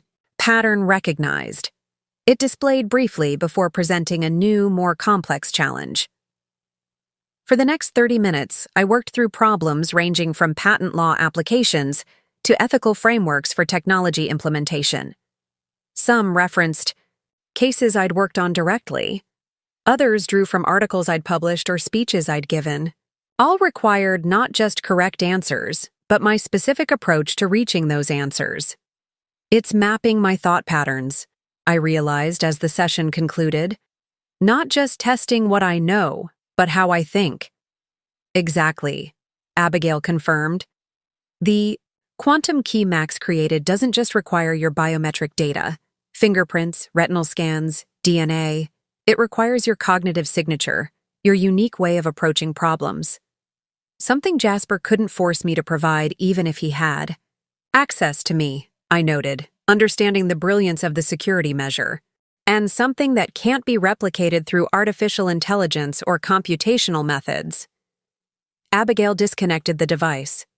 The quantum nature of the key means it exists in multiple potential states simultaneously until observed by the correct cognitive pattern, yours. As a patent attorney specializing in biochemical innovations, I had encountered countless security systems designed to protect intellectual property, but nothing approached the elegance of what my uncle had created, a key that could only be unlocked by the specific thought patterns of his chosen heir. How many sessions will we need? I asked. 5 to 7, depending on how quickly the system maps your cognitive signature. Then we begin the actual decryption process. The implications were staggering. Not only had my uncle built an unhackable encryption system that could revolutionize global finance, but he had secured it with my mind as the only key. No wonder Jasper wanted me dead, rather than incapacitated, I said quietly. He knew, or suspected, that my uncle had made me essential to accessing the technology. Which raises another question, Tobias interjected from where he'd been observing by the window. How did he know? Uncle Max kept his work compartmentalized, even from his closest collaborators. How did Jasper connect you to the quantum key? Abigail's expression darkened. That's what troubles me as well. The quantum key protocol was known to only 3 people: Max, myself, and Dr. Evelyn Sato, our head of security architecture. Could there have been a leak? I asked. Possibly, though our security protocols are exceptionally rigorous. Abigail hesitated. There's another possibility, that Jasper's connection to Blackwood Global Securities provided him with intelligence we haven't identified. Corporate espionage, Tobias suggested. Industrial spying is common in competitive tech sectors. But this goes beyond standard corporate competition, I noted. My years working with technology patents informing my analysis. The quantum encryption system Max developed wouldn't just give its owner a market advantage, it would fundamentally reshape global financial security. Trillions of dollars, Abigail confirmed, and more importantly, control over the infrastructure of digital finance itself. The scale of what my uncle had entrusted to me became clearer. This wasn't merely inheritance of wealth. It was stewardship of a technology with world-changing implications. "We need to identify Jasper's information source," I said decisively. "If he knew about my connection to the quantum key, he may have other intelligence about Frost technologies that we're not aware of." Abigail nodded in agreement. "I'll have our security team review all communications and access logs for the past 3 years, focusing on any potential vulnerabilities. And I'll reach out to Detective Alvarez," Tobias added. "The police investigation might uncover connections we can't see from here." As they discussed security measures, I found myself contemplating the specialized knowledge that had defined my career, the intricate interplay of biochemical innovation, patent law, and ethical oversight. Knowledge that my uncle had recognized and valued enough to make it the cornerstone of his legacy's protection. For 18 years, Jasper had dismissed my career as secondary to his own, treating my legal expertise as a quaint hobby rather than the sophisticated specialization it was. He had underestimated me professionally, just as he had underestimated me personally. That underestimation would be his downfall. "There's something else we should consider," I said, interrupting their discussion. "My professional network. I've spent 20 years building relationships in biochemical patent law. Those connections could help us understand how Blackwood might be approaching this technology from a legal acquisition standpoint." Abigail looked intrigued. "You think they might be pursuing legitimate channels alongside Jasper's more direct approach?" "It would be standard practice. Multiple acquisition strategies running in parallel, hostile takeover attempts, legitimate purchase offers, and—" I hesitated. "And elimination of key personnel who could block their efforts," Tobias finished grimly. I nodded. My colleagues at Brenner and Winthrop specialized in defending against predatory acquisition tactics. They might see patterns in Blackwood's recent activities that were missing. For the first time since waking in the hospital, I felt the familiar intellectual engagement that had defined my professional life. The strategic analysis of complex problems, the identification of legal vulnerabilities and protections. "Use my knowledge," I murmured, almost to myself. "That's what Max intended all along." In creating a security system that only I could unlock, my uncle hadn't just protected his technology. He had ensured that the person controlling its future would approach it with the specialized legal and ethical framework he valued. He had seen in me not just a relative, but a mind uniquely qualified to shepherd his legacy. "We begin again tomorrow," Abigail said, gathering her equipment. "Rest now, Minnie. The quantum key has waited this long. It can wait one more night." As she and Tobias left me to rest, I gazed out at the ocean beyond my windows, my thoughts clearer than they had been in weeks. Jasper had married me for potential access to wealth. He had tried to kill me when that wealth seemed within his grasp. But he had never truly seen or valued the very thing that would now be his undoing, my mind. 3 days after my arrival at the Frost Institute, my recovery room had transformed into a command center. Digital displays covered one wall, monitoring everything from Jasper's financial movements to Blackwood Global Security's recent acquisitions. The conference table overlooking the ocean hosted a rotating cast of specialists, each bringing unique expertise to our growing operation. "Jasper filed an emergency petition this morning," Kelly announced, striding into the room with her tablet in hand. "He's claiming you're being held against your will by opportunistic associates of Maximilian Frost who are taking advantage of your compromised mental state." "Predictable," Lawrence commented, not looking up from the legal documents he was reviewing. "Judge Harriman denied the petition pending the results of an independent psychiatric evaluation, which we've already completed," I noted, feeling a step ahead for the first time since waking in the hospital. "Dr. Mercer's assessment is unimpeachable. Jasper's getting desperate. Tobias observed from his workstation, where he'd been analyzing Blackwood's patent applications for the past year. Filing motions he knows won't succeed just to create a paper trail of concern. It's more than desperation, came a new voice from the doorway. It's a coordinated legal strategy designed to exhaust your resources and credibility. The woman who entered was unfamiliar to me, though Lawrence immediately stood to greet her. Tall and striking in a precisely tailored suit, she carried herself with the unmistakable confidence of someone accustomed to commanding attention. "Minnie, this is Judge Camille Rios," Lawrence introduced her. "Retired from the federal circuit, and one of the foremost authorities on patent law and corporate litigation. Before my judicial appointment, I specialized in cases involving corporate espionage in the technology sector," Judge Rios explained, taking a seat at the table. Lawrence thought my perspective might be useful given the circumstances. "Judge, Rios mentored me through law school," Lawrence added. "There's no one who understands the intersection of technology patents and corporate criminality better." Another ally, another specialist. The network surrounding me continued to expand, each member bringing critical skills to our collective defense. "What can you tell us about Blackwood's approach?" I asked, grateful for this new perspective. "Based on the documentation Lawrence shared, they're employing what we call a multiple vector attack," Judge Rios explained, her analytical precision immediately apparent. "Simultaneous legal, financial, and unfortunately, personal pressure points.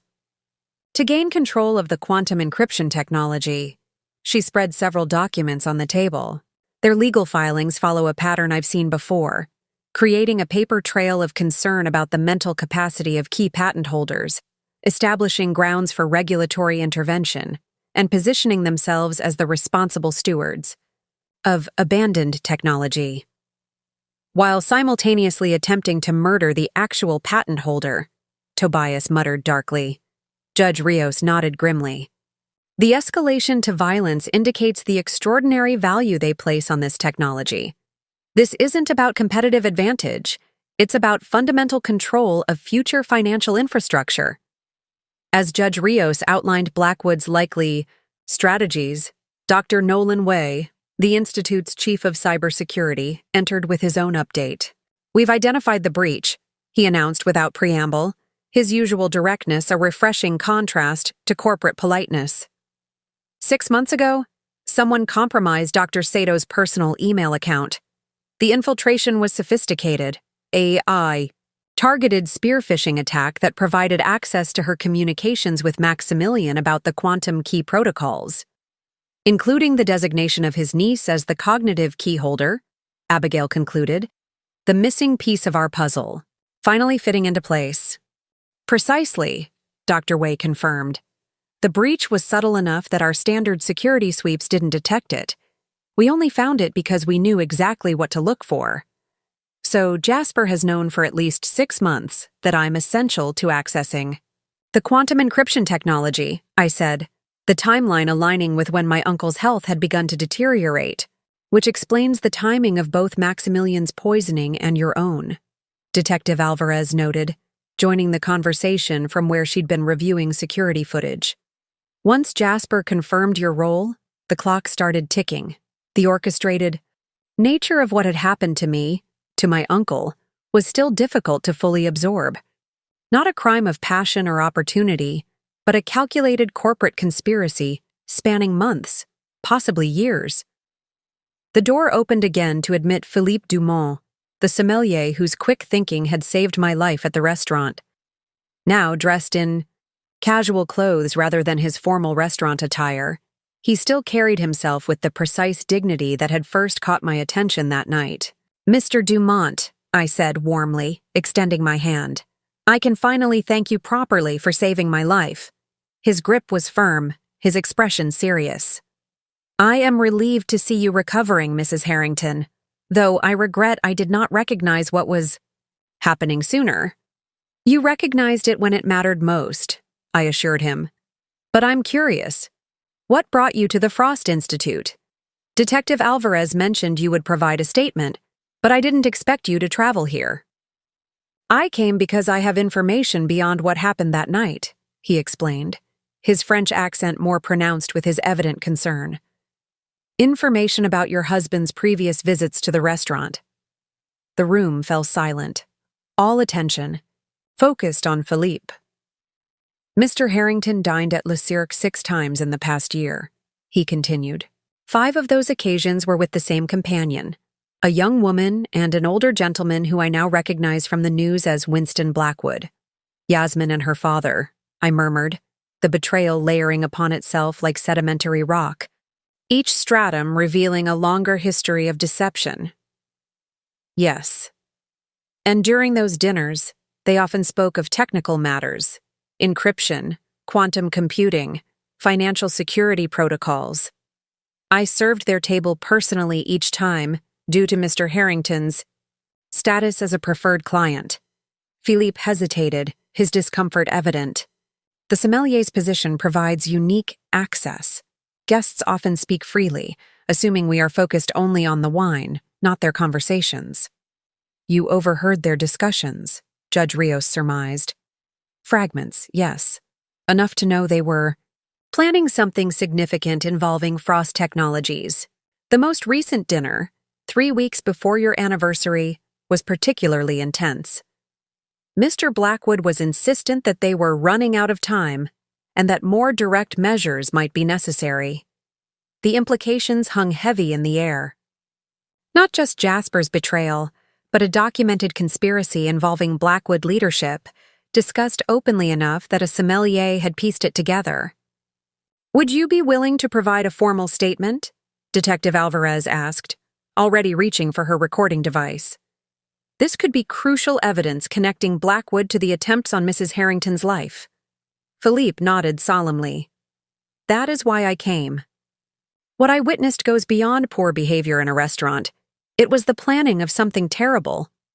As Detective Alvarez led Philippe to a quieter room to record his statement, I looked around at the assembled team: legal experts, security, specialists, technology innovators, law enforcement professionals, and even a sommelier with an ethical compass and critical information. Our network grows stronger, Lawrence observed, following my gaze. Each person bringing unique perspectives and capabilities. While Jasper grows more isolated, Kelly added. The emergency petition today was filed by a junior associate, not the senior partner who usually handles his legal matters.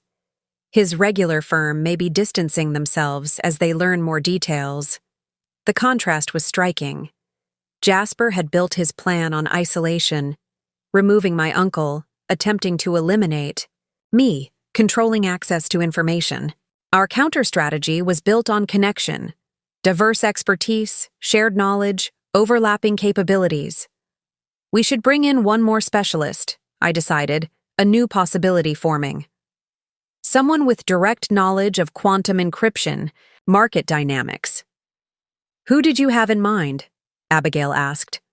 Dr. Sophia Lindstrom at MIT. She consulted on several biochemical encryption patent cases I handled. She understands both the technology and its market implications. Tobias looked up from his screen. The Lindstrom who published the definitive paper on quantum entanglement in financial security systems? The same, I confirmed. She's also been a vocal critic of monopolistic control of security architecture. If anyone can help us understand how to position this technology to prevent Blackwood from gaining control through other means, it's her. Lawrence made a note. I'll arrange for her to join us securely. As the team returned to their various tasks, I found myself reflecting on the network forming around me. Some, like Kelly and Tobias, were connections from my life before. Others, like Abigail and Lawrence, had emerged from my uncle's world. Still others, like Philippe and Judge Rios, had appeared in response to the crisis itself. Together, they created something Jasper could never match with all his wealth and corporate connections. A coalition united not by profit or power, but by commitment to justice and truth. You know what Jasper never understood about me? I said quietly to Kelly as we watched the team at work. He thought my professional success came from technical knowledge alone. He never recognized that my greatest strength was building relationships with the right people. Kelly smiled. A lesson he's learning too late. Much too late, I agreed, as Dr. Wei announced another breakthrough in tracking the offshore accounts where Jasper had hidden my money. The man who had tried to isolate and eliminate me was about to face the full force of a network he never knew existed. Financial patterns tell stories if you know how to read them, Dr. Sophia Lindstrom observed, her fingers dancing across the digital display as she traced the labyrinth of transactions linking Blackwood Global Securities to various shell companies. And this particular story is quite illuminating. Dr. Lindstrom had arrived at the Frost Institute the previous evening, a brilliant economist with an unusual dual specialization in quantum physics and financial systems. At 58, her silver-streaked dark hair pulled back in a practical bun, she brought a methodical precision to our investigation that had already yielded critical insights. The Cayman Islands transfers we already knew about, she continued, highlighting several transaction clusters on the sprawling financial map. But look here, parallel movements through Singapore, then Liechtenstein, finally consolidating in a holding company registered in Malta. Classic layering technique, Detective Alvarez noted, designed to obscure the source of funds and make them difficult to trace. But traceable nonetheless, Dr. Lindstrom replied with the satisfied smile of someone who had spent a career unraveling such deceptions. Especially when the pattern repeats across multiple accounts. For 5 days now, our team had been methodically gathering information, financial records, corporate filings, communications logs, security footage, assembling the puzzle pieces of the conspiracy against me and my uncle. The same pattern appears in the transactions following 3 other suspicious deaths, Lawrence observed, indicating similar clusters associated with dates I now recognized all too well. Arthur Chen, former chief security architect at Quantum Shield, Abigail identified the first. Hiking accident 3 years ago, shortly after declining Blackwood's acquisition offer. Elena Volkov, quantum cryptography pioneer, Tobias continued, pointing to the second cluster. Apparent suicide 2 years ago, though her family insisted she had no history of depression. And most recently, Rafael Morales, venture capitalist who was backing a competing encryption protocol. Kelly completed the grim list. Carbon monoxide poisoning in his home 8 months ago. The pattern was unmistakable, competitors or obstacles. To Blackwood's apparent plan for dominating quantum encryption, all eliminated through deaths that appeared accidental or natural, each followed by the same distinctive financial movements we now recognized in the aftermath of my uncle's death. They've been systematically removing anyone who could challenge their control of next-generation financial security architecture, Dr. Lindstrom concluded.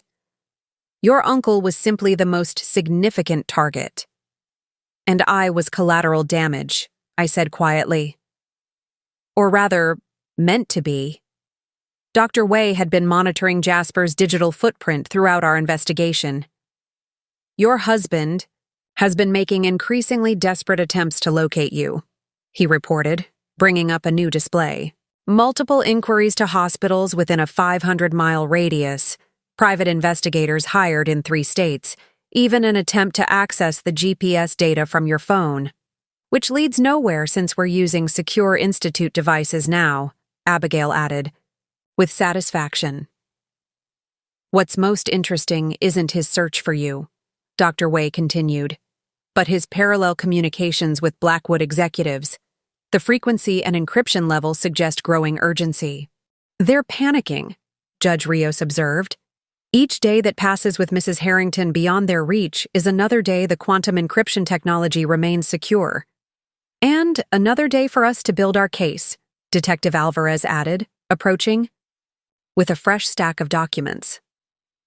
The forensic analysis of your anniversary dinner champagne bottle is complete. Definitive traces of digitalis consistent with the concentration found in your blood work. She laid out several photographs. More importantly, we've recovered security footage from the restaurant's back service corridor. It clearly shows your Husband accessing the staff area 17 minutes before your collapse, carrying what appears to be a small vial. The evidence was mounting. Financial trails, witness statements, security footage, toxicology reports, each piece strengthening the case against Jasper and his Blackwood collaborators. There's something else, Tobias said, his expression troubled as he examined a new set of financial records. The Monaco account where Jasper transferred the bulk of your funds, $3.1 million, was emptied yesterday. He's running, Kelly surmised. Not necessarily, Dr. Lindstrom countered, studying the transaction details. The funds were moved to a new account structure with different security protocols. This looks less like someone preparing to flee and more like someone consolidating resources for a specific purpose. What purpose? I asked, though I feared I already knew the answer.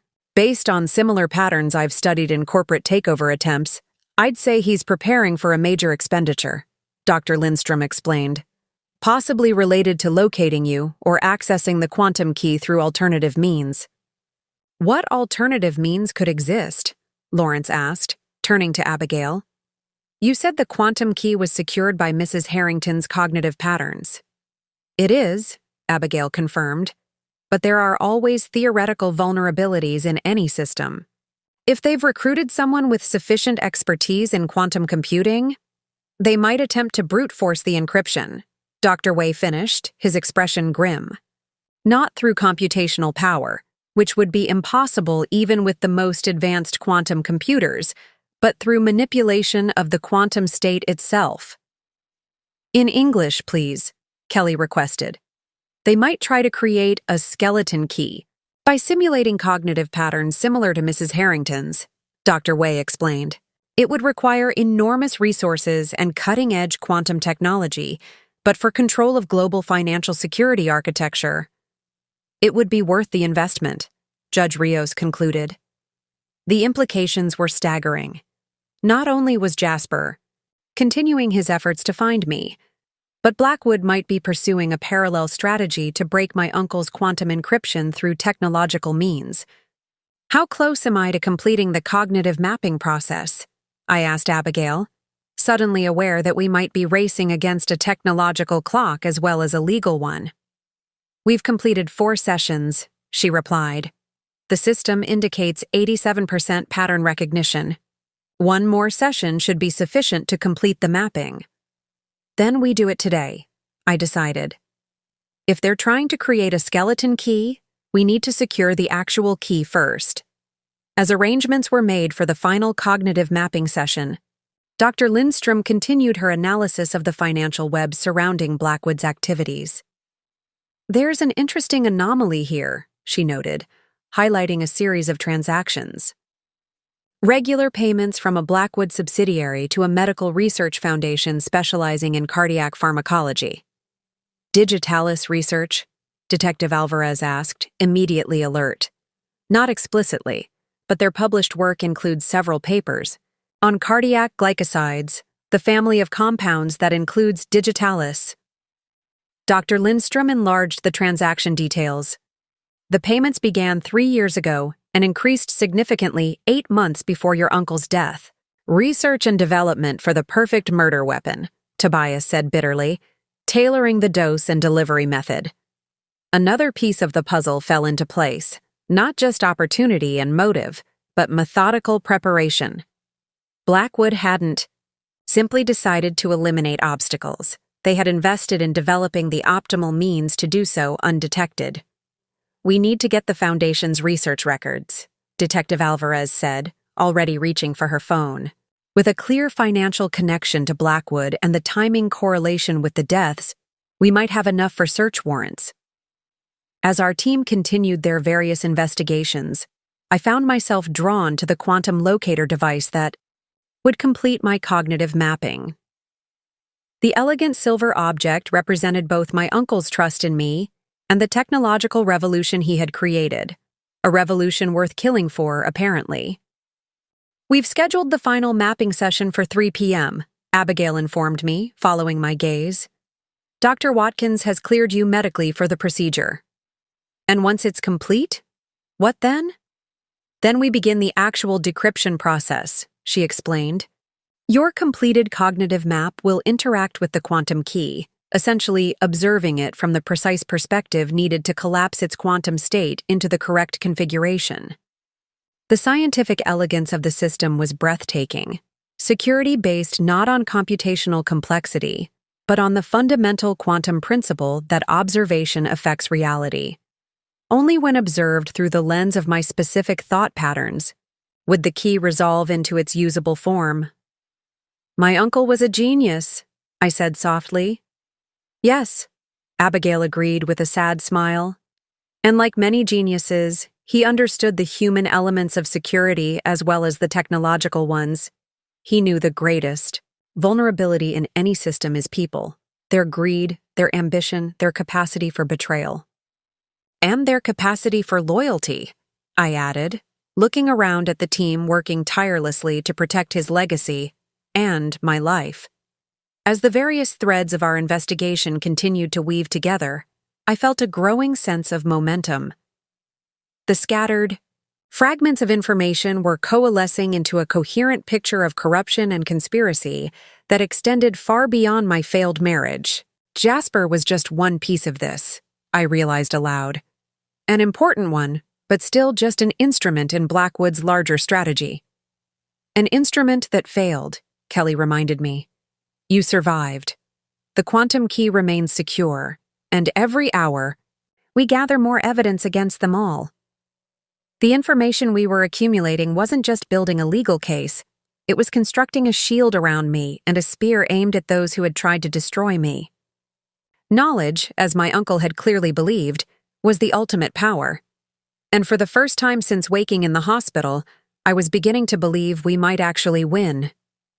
Day 57, Lawrence announced as he entered the command center, his typically composed demeanor showing rare signs of tension.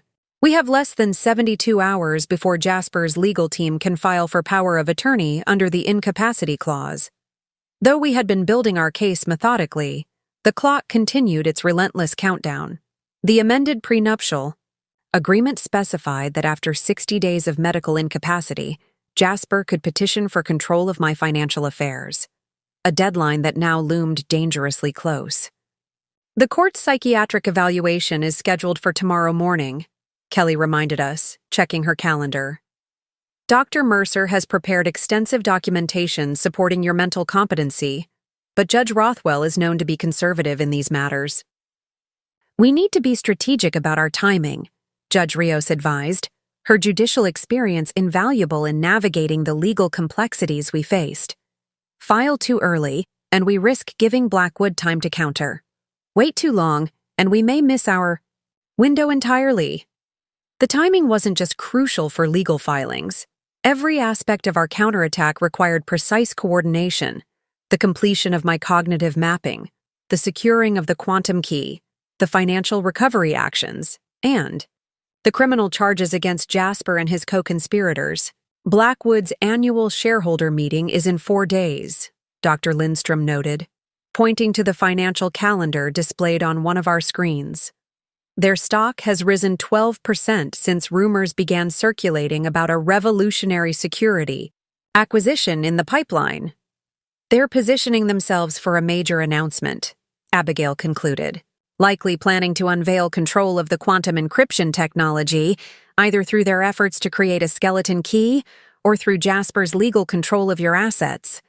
Which gives us a hard deadline, I said, the strategic landscape becoming clear. We need to move before that shareholder meeting. Dr. Wei had been monitoring Blackwood's quantum computing facility through satellite imagery and power consumption data. Their energy usage spiked 48 hours ago and has remained at unprecedented levels, he reported. Consistent with a major computational effort. The skeleton key attempt, Tobias translated, his expression grim. How long would such an effort take? I asked, urgently needing to understand our timeline. Impossible to predict precisely, Dr. Wei admitted. With their resources and the latest quantum computing architecture, anywhere from 3 days to 2 weeks. But given the power signatures we're seeing, they're operating at maximum capacity, burning through resources to accelerate the process. "They're racing us to the finish line," Detective Alvarez observed. The layers of timing created a complex strategic equation. The legal deadline of day 60, the shareholder meeting in 4 days, Blackwood's accelerating technological efforts, and at the center, my own recovery and the completion of the cognitive mapping process needed to secure the quantum key. "We need to create a comprehensive timeline," I decided, moving to the central display. Every action, every filing, every move precisely scheduled for maximum impact. Together, we constructed a strategic sequence, each element carefully positioned for optimal effect. Day 57, today. Complete the final cognitive mapping session. Day 58, tomorrow. Pass court-ordered psychiatric evaluation in the morning. Begin. Quantum key decryption process in the afternoon. File initial criminal complaints against Jasper based on poisoning evidence. Day 59. Execute financial recovery actions to reclaim stolen funds. File RICO charges against Blackwood executives based on pattern of deaths and financial evidence. Day 60. Make public statement revealing Blackwood's conspiracy and the true nature of the quantum encryption technology exactly 1 hour before their shareholder meeting. The timing of the public statement is particularly crucial, Judge Rios noted. Too early, and they have time to prepare a counter-narrative. Too late, and the financial damage may already be done. 1 hour before their shareholder meeting creates maximum disruption with minimum response time, Dr. Lindstrom agreed. Their stock will plummet before they can even begin damage control. As we refined our timeline, Dr. Watkins arrived to update us on my medical progress. "Your cardiac function has improved significantly," she reported, reviewing my latest test results. "Still not at pre-poisoning levels, but sufficient for moderate activity, including the cognitive mapping session scheduled for this afternoon." The pieces were falling into place, our counter-strategy taking shape with the same precision that had once characterized my legal work on complex patent cases. The timing would need to be perfect, a precisely choreographed sequence of actions designed to reclaim my life and protect my uncle's legacy. "What about Jasper himself?" Tobias asked, the personal element of our struggle never far from his thoughts. "Where does he fit in this timeline?" Detective Alvarez consulted her notes. "Based on our surveillance, he's currently in New York, meeting with Blackwood executives. He's scheduled to return tomorrow afternoon, presumably to prepare for the yaw." Day 60 filing? "Perfect," I said, the final element clicking into place. "He'll arrive just in time to find his world collapsing around him." As our team dispersed to prepare for their various roles in the coming days, I found myself contemplating the bitter irony. Jasper had poisoned me, believing time was on his side, that each day of my incapacity brought him closer to controlling my uncle's fortune. Now, that same clock was counting down to his destruction. Timing, it seemed, was everything. The quantum locator hummed softly as it completed its final calibration sequence.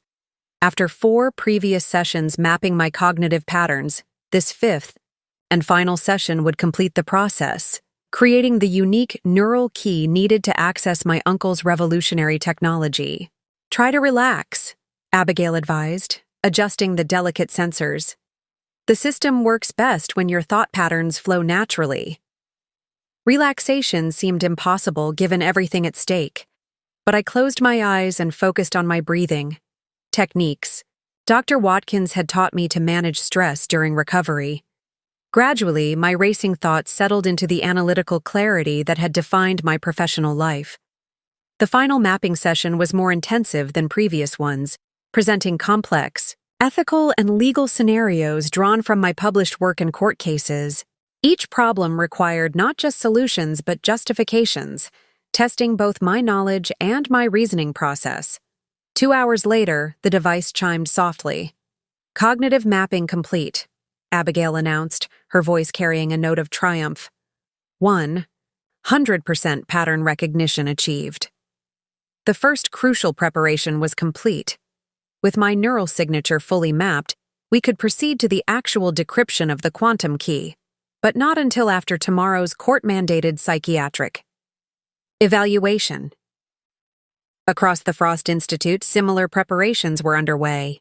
In the legal suite, Kelly and Lawrence worked with Judge Rios to finalize the criminal complaints against Jasper, ensuring every detail was properly documented and every procedure meticulously followed. The poisoning evidence is irrefutable, Kelly reported during our evening strategy session. The toxicology reports, the restaurant footage, Philippe's testimony, it creates an airtight case for attempted murder. The financial crimes are equally solid, Lawrence added. We've documented every unauthorized transfer, every forged signature, every offshore account. The paper trail is comprehensive. Detective Alvarez had been coordinating with federal authorities on the broader conspiracy case. The FBI's Financial Crimes Unit is prepared to execute simultaneous warrants on Blackwood's offices in New York, London, and Singapore, she informed us. They're particularly interested in the pattern of deaths connected to competing quantum encryption technologies. As the legal preparations advanced, Dr. Wei and his cybersecurity team established digital tripwires around all Frost technology systems. If anyone attempts to access the quantum encryption architecture, we'll know immediately, he assured us. And we've implemented additional quantum-hardened security protocols around the core patents. Dr. Lindstrom had been working with financial regulators, preparing them for the market impact of our revelations. The SEC has been quietly briefed on potential securities fraud related to Blackwood's shareholder communications, she explained. They're prepared to suspend trading the moment our evidence becomes public. Even Nurse Sasha from the hospital had joined our efforts, coordinating with Dr. Watkins to ensure all medical documentation was properly prepared for the court proceedings. Your complete medical history has been secured, she reported, including the initial misdiagnosis and subsequent discovery of digitalis poisoning. The preparation extended to physical security as well. The Frost Institute's protection team, led by former Special Forces Commander Marcus Rivera, had transformed the facility into a virtual fortress. We've implemented 3-layer perimeter security, Rivera explained, displaying the security schematic. Biometric access controls, motion detection systems, and 24-hour armed patrols. No one enters without complete verification. My son had taken on perhaps the most personally challenging preparation, securing our family home and retrieving essential items without alerting Jasper to our activities. I accessed the house while security confirmed Jasper was in New York, Tobias reported. I've recovered your personal documents, family photographs, and the external hard drive from your home office. He hesitated before continuing. I also found this hidden in Jasper's desk. He handed me a small notebook, its pages filled with my husband's precise handwriting. It's some kind of journal documenting his plans. There are entries going back 3 years, including notes about Uncle Max's technology and ways to ensure your death appeared natural. The physical evidence of Jasper's premeditation sent a chill through me, despite the Institute's comfortable temperature. This wasn't a crime of passion or opportunity. It was years of calculated deception and planning. This is the final piece we needed, Detective Alvarez said, carefully placing the journal in an evidence bag, his own words documenting intent and premeditation. As evening descended, our preparations neared completion. Legal documents finalized, security protocols established, financial recovery mechanisms prepared, evidence secured, and my cognitive mapping complete. Tomorrow would begin the active phase of our counterattack. Everyone knows their roles for tomorrow? I asked, looking around at the assembled team. Nods of confirmation circled the room. Professional, determined, ready. Then I suggest we all get some rest, I said, conscious of the momentous days ahead. Tomorrow we begin reclaiming my life and my uncle's legacy. As the team dispersed to their various quarters within the Institute, I found myself drawn to the windows overlooking the darkened ocean. Somewhere beyond those waters, Jasper was making his own preparations, believing he was days away from controlling my fortune and my uncle's technology. He had no idea that while he'd been meticulously planning my demise, I had assembled an equally meticulous plan for his downfall. The preparation phase was complete. Now, it was time for action. "We're ready," Abigail said quietly, joining me at the window. "Yes," I agreed, watching the moonlight on the distant waves. "We are." Day 58 dawned with crystalline clarity, both in the sky over the Frost Institute and in my mind as I prepared to face the court-appointed psychiatrist. Dr. Vivian Mercer, a distinguished forensic psychiatrist with salt-and-pepper hair and penetrating eyes, conducted a thorough 3-hour evaluation of my mental capacity. "Mrs. Harrington demonstrates complete cognitive functionality," she concluded in her formal report, copies of which were immediately filed with the court and delivered to Jasper's legal team. "Her decision-making capacity is unimpaired, and she shows no signs of confusion or diminished executive function. She is fully competent to manage her personal, medical, and financial affairs." The first domino fell. By early afternoon, while Jasper's plane was still in the air returning from New York, we initiated the quantum key decryption. In the Institute's secure quantum computing chamber, I sat before a specialized interface surrounded by humming equipment. The process is entirely non-invasive, Abigail explained as technicians made final adjustments. "The system will present a series of conceptual challenges. Your responses, your specific pattern of analysis, will interact with the quantum state of the key, collapsing its potential configurations into the correct one. For 90 minutes, I engaged with increasingly complex scenarios involving patent ethics, technology governance, and philosophical questions about information ownership. Unlike the mapping sessions, these challenges had no right or wrong answers. They were designed to elicit my particular analytical approach. "Quantum coherence achieved," announced the lead technician, his voice hushed with awe. "Key materialization in progress." On the central display, patterns of light coalesced into a complex mathematical structure. The quantum encryption key my uncle had hidden from the world, secured by my mind alone. "Transfer to secure architecture complete," Dr. Wei confirmed, his fingers flying across his specialized keyboard. "The encryption is now under Institute control, inaccessible to external systems." The second domino fell. With the quantum key secured, Detective Alvarez received the go-ahead to execute the arrest warrant for Jasper. Police officers were waiting at the airport when his private jet landed. The look on his face, Detective Alvarez reported later, replaying the security footage from the terminal. When they read the charges, attempted murder, fraud, theft, conspiracy, he actually went pale. The third domino fell. Simultaneously, Lawrence filed emergency injunctions freezing all assets in the accounts we had traced to Jasper and his Blackwood collaborators. Judge Harriman, presented with our overwhelming evidence of financial crimes, signed the orders without hesitation. $3.7 million recovered immediately, Lawrence announced as the confirmations arrived. "The remaining funds are tied up in the Malta Holding Company, but we've secured those accounts pending further legal proceedings." The fourth domino fell. By evening, as news of Jasper's arrest began spreading through financial circles, Dr. Lindstrom initiated the final phase of our financial countermeasures, a series of targeted regulatory filings revealing Blackwood's fraudulent statements regarding their supposed revolutionary security acquisition. "Trading in Blackwood Global Securities will be suspended before markets open tomorrow," she confirmed as the last documents were submitted. "Their shareholders are about to experience a very unpleasant awakening." The fifth domino fell. In less than 12 hours, we had secured the quantum key, arrested Jasper, frozen the stolen assets, recovered the majority of my funds, and initiated the regulatory actions that would cripple Blackwood's market position.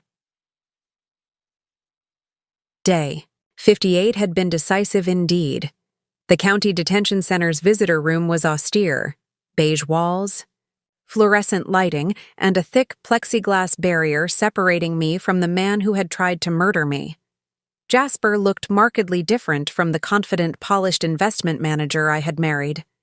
His designer suit had been replaced by an orange jumpsuit, his carefully styled hair disheveled, the facade of control completely stripped away. "Why are you here?" he asked, his voice tinny through the communication system. Gone was the warm, solicitous tone he had used at my hospital bedside. This was cold, brittle, the true voice of the man behind the mask. "I wanted to see your face," I replied calmly, "when you realized you've lost everything." His eyes narrowed, calculation still evident despite his circumstances. "This is a temporary setback. My attorneys will have me out by morning." I allowed myself a small smile. "Your attorneys from Rothman and Blake withdrew from your case an hour ago. Apparently, they have ethical concerns about representing a client who documented his murder plans in a personal journal." The first flicker of genuine fear crossed his features. "You found my—" "Yes, every page. Every detail of your 3-year plan to access my uncle's technology. Your meetings with Blackwood. Your research into digitalis poisoning. Your careful documentation of my daily routines to find the perfect moment to administer it."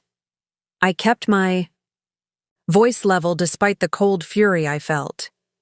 "Very meticulous. The prosecutors are quite impressed." Jasper leaned forward, desperation beginning to replace arrogance. "Minnie, be reasonable. We can make a deal. I can tell you where the rest of the money is." "We've already found it," I interrupted. "The Malta holdings have been frozen by international enforcement action. The Monaco accounts have been emptied and returned to my control. Even your personal offshore accounts, the ones you thought I knew nothing about, have been located and frozen." His face paled further with each statement, the full scope of his defeat becoming apparent. "But that's not possible," he whispered. "Those accounts were untraceable. For someone without access to quantum computing resources, perhaps. For the Frost Institute, child's play." On the tablet I'd brought, I pulled up a live news feed from the financial networks. The headline scrolled continuously. Blackwood Global. "Securities under federal investigation. Trading suspended. CEO Winston Blackwood taken into custody." I turned the screen toward him. "Your partners aren't faring much better. The Skeleton Key project failed, by the way. Turns out you can't brute force quantum entangled encryption, even with billions of dollars of computing power." Jasper stared at the screen, his world collapsing in real time. 18 years of deception, 3 years of careful planning, all unraveled in less than 48 hours. "How?" he finally managed, genuine bewilderment in his voice.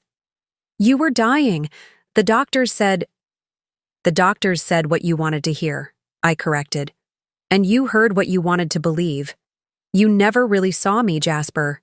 You saw an inheritance, a means to an end. You never understood who you were dealing with." His expression hardened, the last vestiges of his charm falling away to reveal the cold calculation beneath. "This isn't over. People like Blackwood. They have resources. You can't imagine. Connections you'll never had," I corrected again. "They had resources, had connections. Past tense." I stood, gathering my things, no longer interested in watching his desperate attempts to reassert control. The man before me was a hollow shell, his power and confidence evaporating like morning dew. "Goodbye, Jasper. The prosecutors will be in touch about the additional charges related to my uncle's death." The digitalis signature was identical, by the way. Very sloppy. As I turned to leave, he called after me, his voice cracking. "Minnie, what about us? 18 years. I paused, looking back at the stranger who had shared my life. "There was never an us, Jasper. There was only your performance. And I'm afraid it's received terrible reviews." The turning point was complete. Jasper Harrington, the charismatic, controlling architect of my nearly successful murder, sat alone and powerless, while I walked away toward a future he had never anticipated. One where I was alive, aware, and in full control of both my life and my uncle's revolutionary legacy. 6 months after Jasper's arrest, I stood on the terrace of my new coastal home, watching the autumn sunrise paint the ocean in shades of gold and rose.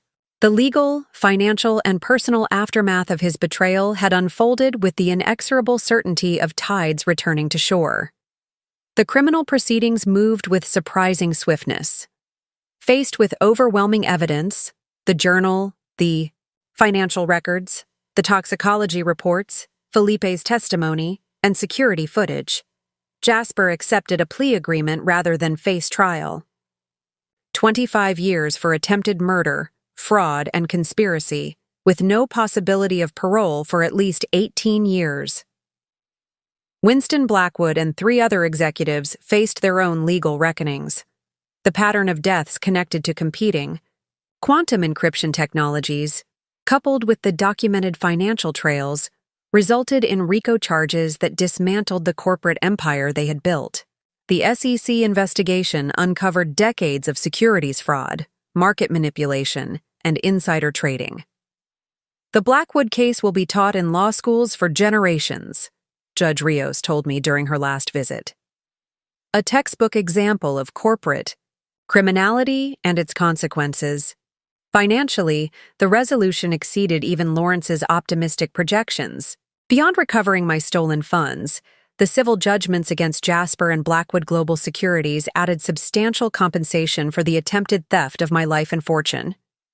The final settlement amount is $42.7 million, Lawrence confirmed, showing me the court documents, plus full recovery of all legal expenses and restoration of your original assets.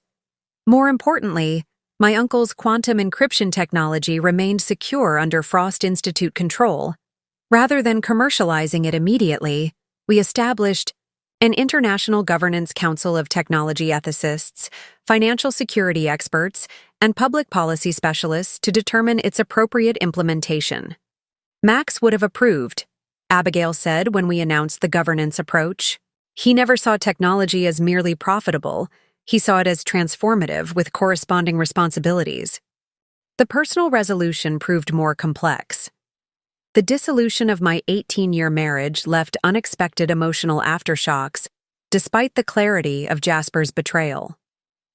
Therapy helped me process the dissonance between the life I thought I had lived and the reality that had unfolded around me. It's normal to mourn the relationship you believed you had, my therapist explained, even while recognizing it was based on deception. Tobias struggled with his own reconciliation process. The man who had been his stepfather since age 5 had not only betrayed his mother, but had tried to murder her. Yet, amid the darkness, our relationship strengthened, returning to the close bond we had shared before Jasper entered our lives. I'm thinking of redirecting my research, he told me one evening as we walked the beach near my new home, applying molecular biology to enhancing cardiac recovery in poisoning cases. Something good should come from what happened to you. My own professional path evolved as well. Rather than returning to private practice, I accepted a position as Chief Ethics Officer at the Frost Institute, overseeing the responsible development and deployment of my uncle's technological innovations. Patent law was always about protecting innovation, I explained to Kelly when she expressed surprise at my career shift. This is about protecting humanity from innovation's unintended consequences. The media eventually lost interest in the poisoned patent attorney story as more sensational scandals captured public attention. The notoriety faded, allowing me to rebuild a life defined not by victimhood, but by purpose. Dr. Watkins continued to monitor my cardiac recovery, which progressed better than initially projected. You'll always have some scarring, she cautioned during my 6-month checkup. But your heart function has returned to 92% of normal baseline, quite remarkable considering the damage sustained. My heart was healing, both literally and figuratively. The future stretched before me, no longer shadowed by deception but illuminated by truth, purpose, and the unexpected inheritance that had saved my life in more ways than one. 1 year to the day after waking in the hospital, I found myself standing behind a podium at a women's leadership conference facing an audience of hundreds. The organizers had asked me to share my story, not as a sensational tale of betrayal, but as a journey of reclamation and empowerment. The most dangerous prison, I began, is the one we don't recognize we're in.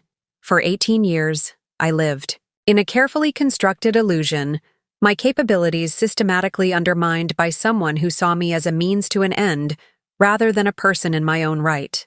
The room fell silent. Hundreds of women leaning forward slightly, recognition flickering across many faces. When I discovered the truth, that my husband had not only stolen my money but attempted to take my life, I could have surrendered to victimhood. The betrayal was absolute, the damage seemingly irreparable. But what I discovered in that hospital bed was something my husband never expected. My core self remained unbroken. I paused, making eye contact with several women in the front rows. Each of us possesses resources beyond what our doubters can imagine. Knowledge that can't be stolen, determination that can't be poisoned, connections that can't be severed, and most importantly, a spirit that refuses to be extinguished. The subtle sounds of tissues being retrieved from purses whispered through the audience. I'm not standing here because of luck or privilege, though I acknowledge both played roles in my story. I'm here because when faced with the ultimate betrayal, I chose to fight rather than fade. I found my voice when it mattered most. I closed my notes, speaking directly from my heart. Your circumstances may differ from mine. Your challenges may take different forms, but know this. The same strength that allowed me to rebuild from ashes exists within you. Your value isn't determined by those who would diminish you. Your story isn't written by those who would erase you. And your future belongs solely to you. In your name only. As I stepped away from the podium, the room erupted in a standing ovation, not just for my story, but for the universal truth it represented. In reclaiming my life, I had found purpose beyond myself, helping others recognize and break free from their invisible prisons, whatever form they might take. My journey wasn't just about surviving betrayal.